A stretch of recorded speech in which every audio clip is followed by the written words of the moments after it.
वीर दो तरह से निकलता है। एक तो जो घातक है वो उसी के शरीर से निकलेगा जिसने हस्तमैथुन किया है या गंदी क्रियाएं करके बच्चापन से ही वीर को नष्ट किया है। जैसे 12-13 वर्ष की अवस्था है और उस अवस्था से आप अपने कुसंग के कारण वीर का नाश कर रहे हैं, तो कुछ वर्षों तक हस्तमैथुन करने वाला या अन्य गंदी चेष्टा करने वाला ये नहीं जान पाता है कि इसके द्वारा मेरी हानि हो रही, वो नहीं समझ पाता, क्योंकि जीवनी शक्ति भगवान अपनी तरफ से देते हैं। वो बिल्कुल ना खाए और हस्तमैथुन करे तो भी उसको समझ में नहीं आएगा। कुछ समय के बाद जब उसकी स्थायी जीवनी शक्ति से क्षीण होना प्रारंभ हो जाएगा, तब उसे वो लक्षण जो हस्तमैथुन करने से नाश ऐसे उस प्रसंग में बताया गया, वो लक्षण उसके जीवन में उत्पन्न होने लगते हैं। ये जो हस्त क्रिया के द्वारा शक्ति का नाश करते हैं, ये प्रतिक्षण काम से युक्त रहते हैं। इनके हृदय में वही चिंतन चलता रहता है। बालक अवस्था से लेकर के यौवन अवस्था तक देखिए, आप इनकी आंखों में देखिए, न तेज होगा न इनकी गंभीरता होगी, बहुत चंचलता, निस्तेज आंखें होगी, चेहरा पीला पड़, जब देखो तो ऐसा लगता है कि शर्मिंदा हो रहे हैं, मुंह छुपा रहे हैं, ऐसा लगेगा। पहला लक्षण है। दूसरा, कुछ इतने निठल्ले ऐसे दिखावटी स्वभाव के, ऐंठ में, अकड़ में, गर्मी में रहते हैं, ये वीर शक्ति के नाश का लक्षण है। गंभीरता नहीं, शांति नहीं, उदारता नहीं, धैर्य नहीं है, वो अपने को बड़ा बड़ा दिखाना चाहते हैं, ये सब उसके नाश के लक्षण हैं। जिनका चेहरा आनंद में, देखते ही हृदय में आकर्षण, ये ब्रह्मचर्य का लक्षण है। चेहरा देखो तो उजड़ा हुआ दिखाई देता है, लगता है बिना रोते हुए भी रो रहे हैं, वो सब सिकुड़ गया चेहरा ऐसा, जैसे किसी घर में आग लगा दो, इसके बाद दर्शन करो तो कैसा लगता है, वो ऐसे ही उसका चेहरा होता है जिसने अपने जीवन से खिलवाड़ किया है। जो स्वभाव से ही रुक्ष, चिड़चिड़ा, क्रोधी, बात बात पे एकदम रूखा, चेहरा पीला पड़ रहा है, फीका पड़, वो चेहरा पीला प्रेम का नहीं, क्यों चेहरा प्रेम में पीला पड़, प्रेम में नहीं, यहां काम की बात हो रही है। मुख पिया आई फिर गई, बदल गए तन रंग, ये प्रेम का लक्षण नहीं, ये काम के लक्षण की यहां बात हो रही। वो मुर्दा की तरह निस्तेज, खिन्न छिन्न ऐसे ही घूमता रहता, कोई लक्ष्य नहीं, कोई उद्देश्य नहीं, बात बात में आलस्य, बात बात में गुस्सा। जो गालों में बिना कोई गुलाबी कुछ लगाए जो गुलाबी दिखाई देती है, वो ब्रह्मचर्य की होती है। और जिनके ब्रह्मचर्य क्षीण हो जाते हैं, झाई पड़ जाती है, देखो देखने में तो लगता है, क्योंकि बोले कितने को, बोले 18 के, 18 में तो उसकी दुर्गति हो रही, तो 28 और 48 में क्या होगा। जो काले दाग चेहरे में पड़ने लगते हैं, आंखें धसी नजर आती हैं, गाल पीले नजर आते हैं, नाक के आसपास काले काले दाग यहां ऐसे प्रकट हो जाते हैं, ये सब लक्षण हैं जो उन्होंने अपनी शक्ति का नाश कर दिया। जो इस वीर शक्ति का नाश करते हैं, वो बिना बुढ़ापे के सारे लक्षण बुढ़ापे के उनमें होते हैं। कमर में दर्द है, चला नहीं जा रहा है, थोड़ी चढ़ाई में हांफने लगे, अब अवस्था कितनी, बोले 18 की। इस अवस्था में तो मतलब दिशाएं भी कांपे, वो अवस्था है, अब तो दिखाई नहीं देता कोई जवाल। चित्त में कुचिंताएं, छाती में धड़कन, बिना भय के भयभीत हो जाना, थोड़े से भी दुख में ऐसा सोचना कि मैं आत्महत्या कर लूं, ये सब बातें उसी की कमी से हो रही। ये महापुरुषों के अनुभव की झूठी झूठी बातों में एकदम घबरा जाना, कोई झूठी धमकी दे दे तो बस वो ऐसा लगता है अब क्या करूं, किसी कमरे में बंद हो जाऊं, अपने आप को प्राण हत्या करके बचा लूं, ऐसा मैं अपने शरीर को न, ये सारे के सारे लक्षण उसी में प्रकट होते हैं। जो ब्रह्मचर्य का नाश करता है, नींद ना आना या सोना तो कुंभकर्ण की तरह, मुर्दे की तरह सो जाना, आलस्य, जरा जरा देर में वो निरुत्साहित बातें, आंखों में जलन, भारीपन, ये सब स्वप्न दोष अधिक होना, ये सब उसी के लक्षण है जो आपने गलतियां की है। अब यदि वो किसी संग के प्रभाव से हस्तमैथुन बंद कर देता है तो उसका वीरपात होगा। अगर वो 3 दिन में वीरपात करता रहा है तो 3 दिन में वीरपात होगा, पक्का होगा, क्योंकि उसका अभ्यास बन गया है। अगर आप ठीक नियम से चलेंगे तो 6 महीना लगेंगे आपको उसको कवर करने में, 6 महीना लगेंगे। और अगर आपने प्रमाद स्थिति की, वो तो निकल ही जाता है, फिर हमको करने से क्यों मना किया जाता है, तो आप देख लेना कुछ समय बाद आपकी हालत बहुत गंभीर हो जाएगी, जो आप बता भी नहीं पाएंगे किसी से। क्या गंभीर हो जाएगी, आप ऐसे ही साधारण क्रियाओं में ब्रह्मचर्यहीन हो जाएंगे। तो जो नव युवक जन है, साधक जन है, वीरपात में यदि उनका कोई स्मरण नहीं रहा और वीरपात हो रहा तो घबराने की जरूरत नहीं। और यदि स्वप्न में आपने स्त्री आदि का संयोग देखा या कोई ऐसी घर्षण आदि क्रिया हुई या कोई ऐसी कामोत्तेजना जनित और फिर आपका वीरपात होता है तो आपके गंदे विचार और पूर्वाभ्यास के कारण होता है। यह बहुत ही गंदी बीमारी है जो आपको अंदर ही अंदर खोखला करती जाएगी। पहली बात, इस स्वप्न दोष से निकलने के लिए हस्त मैथुन को पूर्णतया बंद कर दिया जाए। अगर आप सदगृहस्थ भी हो चुके हैं तो कुछ महीने के लिए आप अखंड ब्रह्मचर्य का नियम लें जब तक आपका वीरपात होना ठीक ना हो जाए। आप वो हानिकारक जो कामोत्तेजना बढ़ाने वाले भोजन है उनको छोड़िए, जैसे अत्यधिक नमक, बहुत कड़वी लाल मिर्च, और जैसे बहुत ही वो मीट मसाला आदि जो बहुत ही कड़वा तीखा, ऐसा गरम मसाला और बिल्कुल गर्मा गर्म भोजन, ये आपके स्वप्न दोष के ठीक होने की बात है। यदि आप स्वप्न दोष से बचना चाहते हैं तो अत्यधिक नमक, बहुत कड़वी मिर्च, बहुत ही वो उष्ण गर्मा गर्म भोजन, बहुत गर्म मसाले से बना हुआ भोजन और अत्यंत खट्टी चटनी जैसे इमली की है, कच्चे आम की चटनी है, और मांस। ये जो लोग कहते हैं कि मांस ताकतवर होता है, तुम्हारी चर्बी बढ़ा देगा, ताकत नहीं। ताकत कहते हैं संकल्प शक्ति को। ताकत शरीर शक्ति प्रधानता नहीं होती। संकल्प शक्ति का एक महात्मा पूरे समुद्र को अंजुलि में पी गया।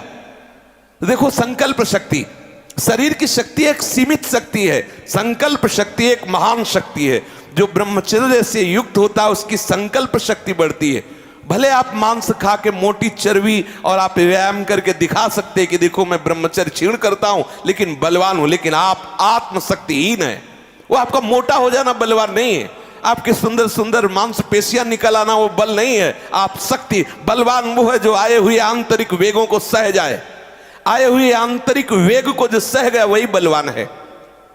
ये जो मछली, अंडा, मांस खाते हैं ये कभी इस रोग से मुक्त नहीं हो पाएंगे। और जो लोग कहते हैं मैं तो खाता हूं मेरे अंदर नहीं, विश्वास मत मानना, पक्का झूठा है वो। जो शराब पीता है वो अपने वीर को पवित्र नहीं रख पाएगा। चाहे गृहस्थ हो, चाहे व्यापारी हो, चाहे किसी भी तरह की स्थिति में हो, सावधान हो जाओ, ये शराब आपके जीवन को नष्ट कर देगी। ब्रह्मचर्य में अपने आप एक उन्माद है। थोड़ा अंगूर, मीठे संतरा, सेव, अनार, ये स्वास्थ्यवर्धक वस्तुएं आप ले सकते हैं, लेकिन ऐसे वस्तु जो आपके ब्रह्मचर्य को नष्ट करें, ये पहले भोजन छोड़ें।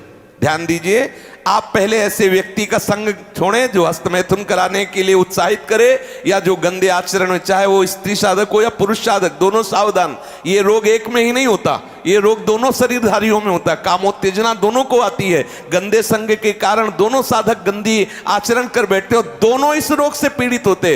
पुरुष तो इस रोग को प्रकट कर देता है, माताएं बहनें इस रोग को प्रकाशित नहीं कर पाती, लेकिन पीड़ित होती है इस रोग से। यदि सावधान उपासक न चले तो चाहे स्त्री शरीर हो चाहे पुरुष शरीर, उसको कष्ट होता है।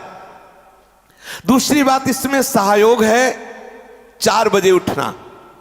ये जो लोग सुबह 8 बजे तक 9 बजे तक सोते रहते हैं और सोचते रहते हैं कि हम ब्रह्मचर्य रह पाएंगे या स्वप्न दोष से निकल पाए, कभी नहीं हो सकता।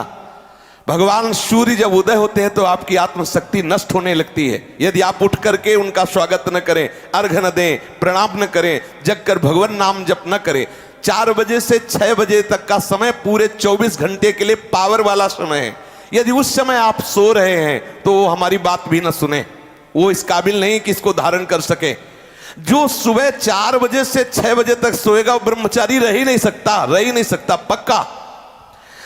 कुछ लोगों को लगता है कि 1-2 बजे ही स्वप्न दोष हो जाता है, 4 बजे की आवश्यकता नहीं। तुमने गलत आदतें की, तुमने अपनी नस नाड़ियों को इतनी घर्षण शक्ति से कमजोर कर लिया है कि रोकने की क्षमता नहीं रखी। तो आपको उदास नहीं होना, ऐसा भोजन छोड़ो, ऐसा संग छोड़ो और 4 बजे जगो। जगने पर तत्काल आप बासी पानी पिए, तांबे के पात्र में रखा हुआ पानी, और 1-2 लीटर पिए। ऐसा ना करें कि आप एक गिलास में छोटा कस की पीजिए, अगर उल्टी हो जाती तो और अच्छा है। आप पी के तो देखिए, वज्रासन में बैठकर जल पीजिए, फिर थोड़ा टहलिए, सोच जाइए। आप गृहस्थ हो, विरक्त हो, कोई भी हो, अगर आप शुद्ध ब्रह्मचर्य रहना चाहते, स्वप्न दोष से निपटना चाहते, तत्काल व्यायाम कीजिए 30 मिनट कम से कम। दंड है, बैठक है, और भी आसन है योगियों ने बताए हैं। और फिर 20 मिनट कम से कम प्राणायाम कीजिए, कपालभाति, अनुलोम विलोम आदि जो भी आप सीख पाए। और इसके बाद 30 मिनट तक कोई खान पान न कीजिए। प्राणायाम व्यायाम के 30 मिनट तक ना आप चाय पीजिए ना पानी। चाय तो बड़े बूढ़ों की बात है, आपका शरीर रोगी हो तो चाय की जरूरत क्या है। ब्रह्मचारी अपने आप में इतना चाय होता है कि उसे जरूरत ही नहीं दूसरे किसी गर्म पदार्थ पाने की। अब ये सावधानी रखे कि जैसे आजकल बहुत बड़ा खतरनाक चल गया है स्मार्ट मोबाइल, इंटरनेट। उसमें क्या है कि बहुत से बच्चे विषयाकर्षण के कारण गंदी फिल्में, जिनमें हमारा शास्त्र आदेश करता है किसी भी पक्षी को भोग करते न देखे, भागवत अन्य शास्त्र भी आदेश करते कोई भी जीव यदि भोग कर रहा हो तो हम ना देखें, और हम मनुष्यों का भोग देखें उसमें, और हम सोचे कि हमारा आप कोई क्रिया ना करो, केवल गंदे वो भोग संबंधी चित्र देख लो तो आपके मन में जो संस्कार बन रहे हैं, जो कामोत्तेजक भाव बन रहे हैं, वो आपको ब्रह्मचर्य नहीं रहने देंगे। सोते जागते उठते बैठते आपका वीर स्खलित हो जाएगा।